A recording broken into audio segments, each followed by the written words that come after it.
Vamos a repasar un poco la administración clásica. Bueno, como decíamos, la administración clásica, cuyos representantes principales tenemos a Fayol, Kuntz, O'Donnell, Dale, Newman y Albers, tienen ellos un abordaje de la teoría organizacional de tipo prescriptivo. ¿Qué quiere decir prescriptivo? Que su principal labor o el principal empeño que ellos tenían era en dictar cómo debían hacerse las cosas, para entonces pasar posteriormente a un abordaje de tipo explicativo, que fueron principalmente los estructuralistas, comportamentistas, los sistémicos y los de las teorías de la contingencia. Ellos, más que decir cómo deben hacerse las cosas, nos trataban de explicar cómo era que sucedían. Para después, con el desarrollo ya del DO o el desarrollo organizacional, pasáramos a una vinculación de ambos abordajes, que es prescriptivo, explicativo, y que evidentemente pues, lo hacían más complejo. ¿Cuáles son las funciones de la administración? Bueno, aquí podemos ver nosotros en esta imagen que la administración tiene como principal objetivo la coordinación de diferentes quehaceres, por ejemplo, el de la planificación, el de la organización misma, el de la dirección y el del control de las propias tareas. Y entonces, las funciones administrativas según los niveles organizacionales se dan y se representan aquí en esta pirámide que tenemos aquí a mi lado, de la jerarquía organizacional, en la cual nosotros podemos ver que en la cúspide se encuentran los administradores, en el nivel medio de la pirámide se encuentran los administradores de nivel intermedio y más abajo los supervisores de primera línea. Entonces, todos ellos en diferentes magnitudes y con diferentes tramos de intervención, pues se van a dedicar justamente de la planeación, la organización, la dirección y el control. Pero bueno, repasando ahora la teoría clásica de la administración, Fayol también estableció un perfil de un administrador en términos de cualidades físicas, cualidades intelectuales, cualidades morales, conocimientos específicos y experiencia. Es decir, Fayol es el primer estudioso de la administración que nos empieza a perfilar cómo debe ser la persona. Recordemos que estamos en un abordaje de tipo prescriptivo, cómo debe ser la persona que se encarga de la administración de una organización. Y bueno, pues Fayol nos expone una serie de principios. Por principios nosotros vamos a entender una serie de leyes a seguir, ¿no?, dentro de la administración,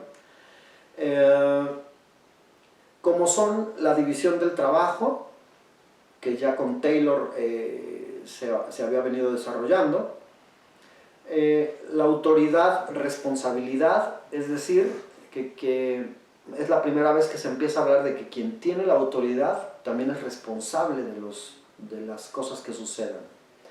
Se empieza a hablar de la disciplina dentro de la organización. Son principios o conceptos que antes que de Fayol pues no se habían abordado.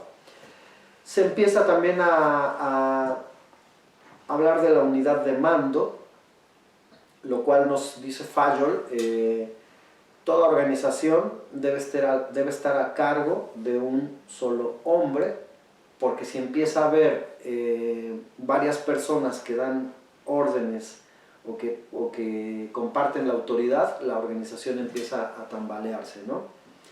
Unidad de dirección.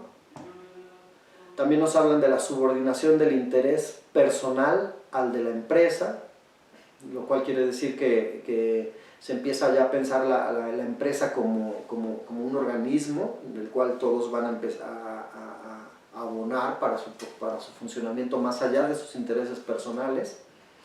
Se habla de centralización, de jerarquía en los puestos, de orden, tanto de personas como de instalaciones, todo lo que conocemos ahora en nuestras organizaciones modernas, de unión de personal, de la equidad, de la estabilidad del personal y de la iniciativa.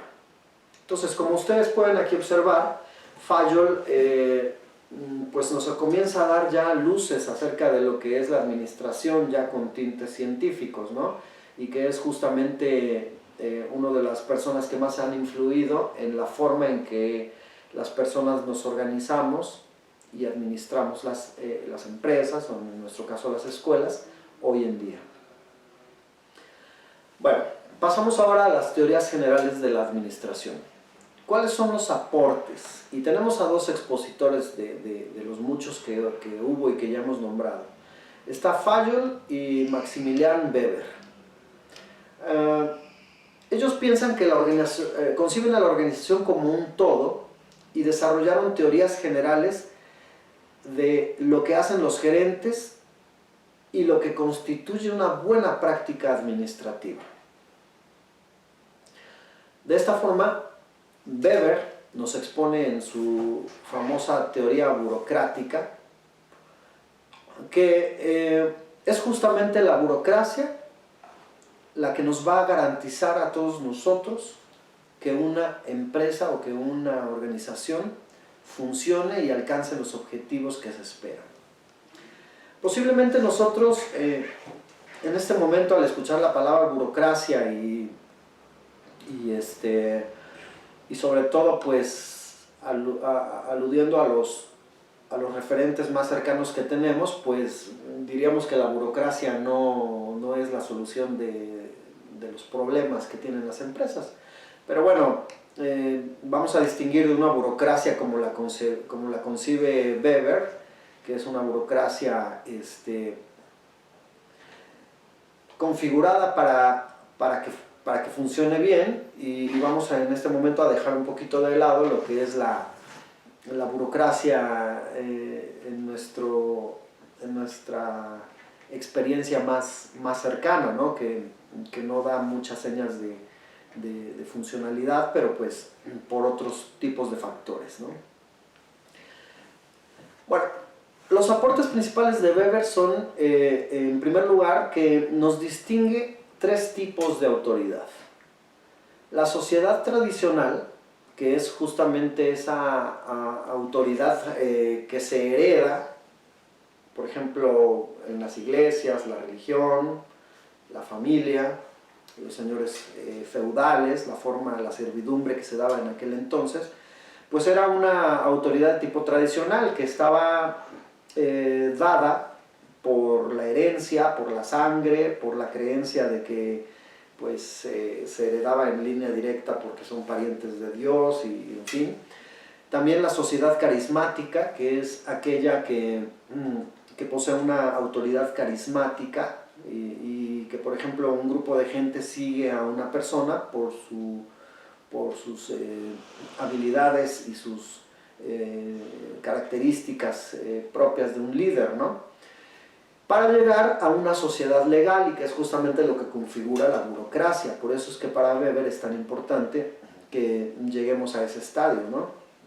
Que es la autoridad racional, legal o burocrática.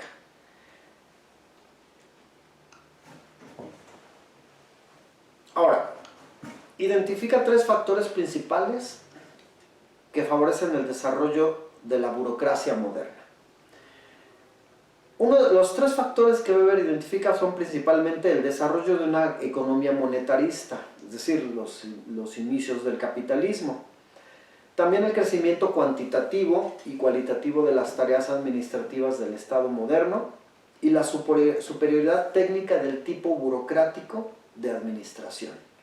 Esos son los factores que favorecen al desarrollo de la burocracia y que hasta nuestros días pues sigue permeando a nuestras organizaciones, ¿no? Entonces, en la teoría burocrática, la burocracia, que es el tipo de organización humana donde la racionalidad alcanza su grado más elevado, pues nos va a llevar al máximo grado de eficiencia, según Weber, en la organización, y trata de producir ciertas consecuencias deseadas, entre ellas la previsibilidad del comportamiento de las personas en la organización, que es el logro de un objetivo organizacional. Entonces, como vemos, Weber apostaba generalmente a la racionalidad. Para él era muy importante que cada uno de los puestos y cada una de las funciones que las personas dentro de la organización llevaban a cabo estuviera diseñado y ellas respondieran a ese diseño.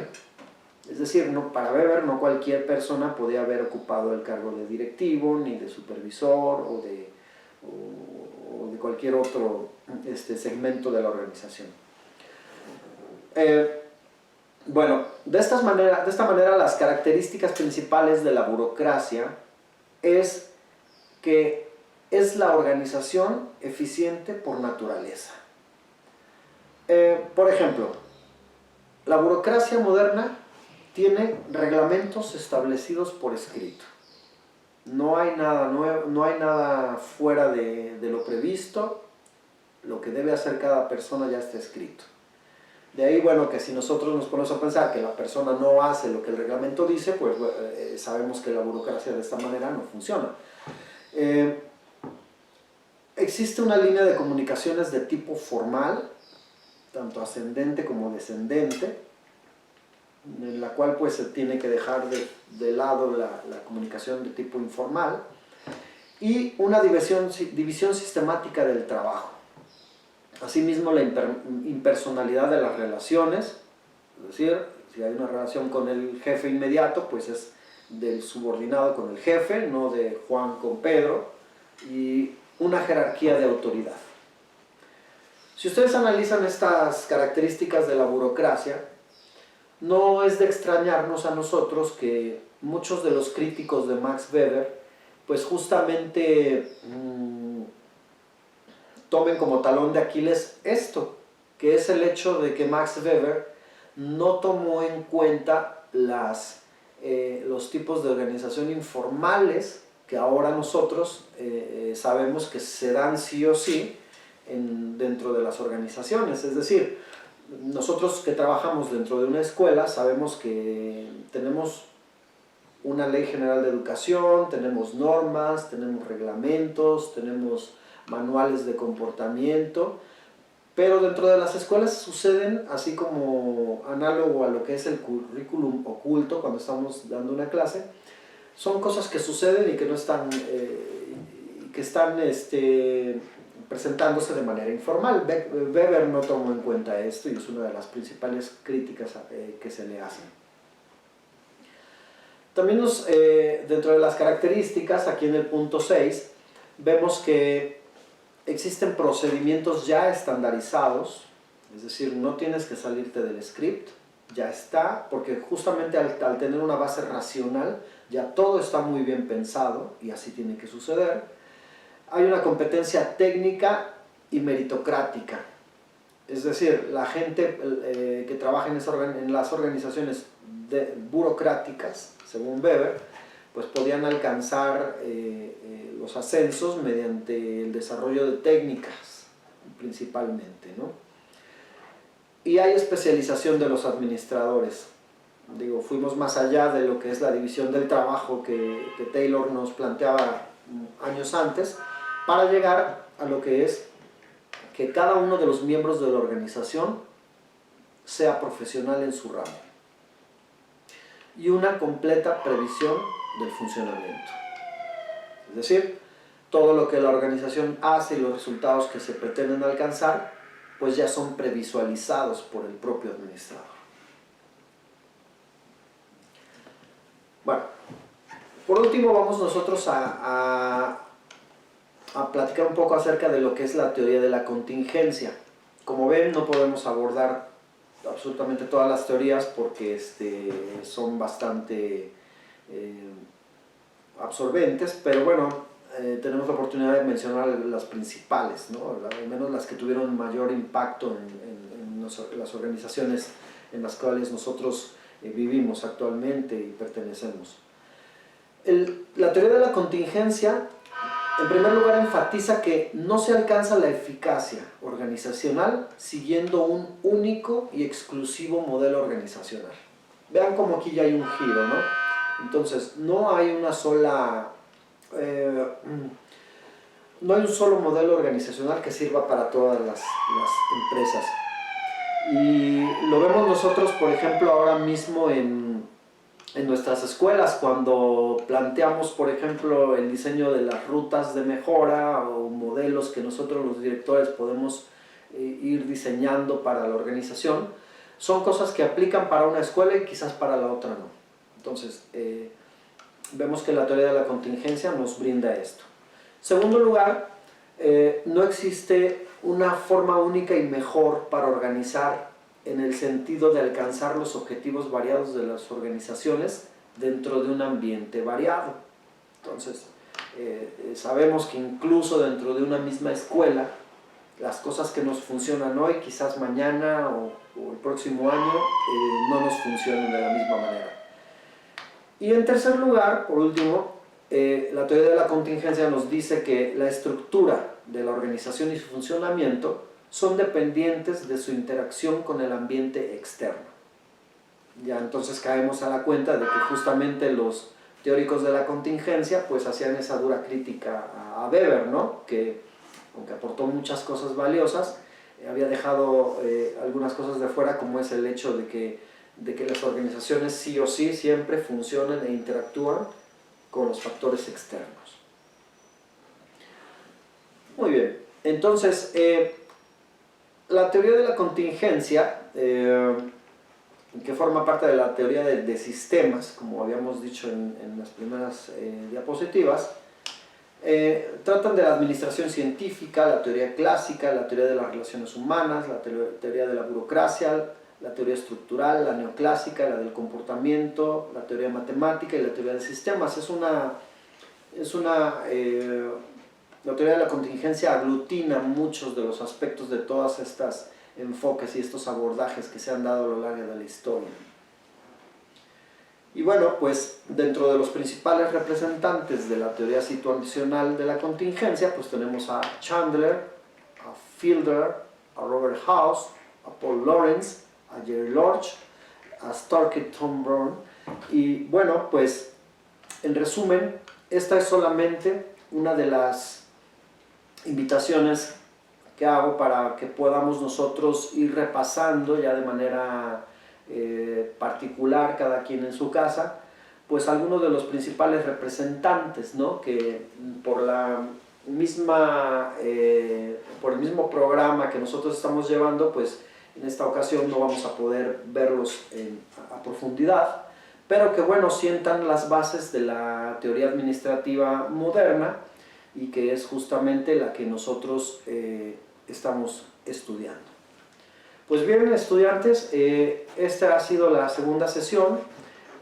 Recuerden cuál es la lectura número 2, de la cual tienen ustedes que realizar un trabajo que ya viene especificado en la plataforma. Pues les deseo el mejor de los éxitos en sus tareas y nos vemos en la próxima sesión. Muchas gracias. Te recomendamos que consultes el material que se encuentra disponible en la plataforma para complementar lo visto en esta sesión. Hasta la próxima.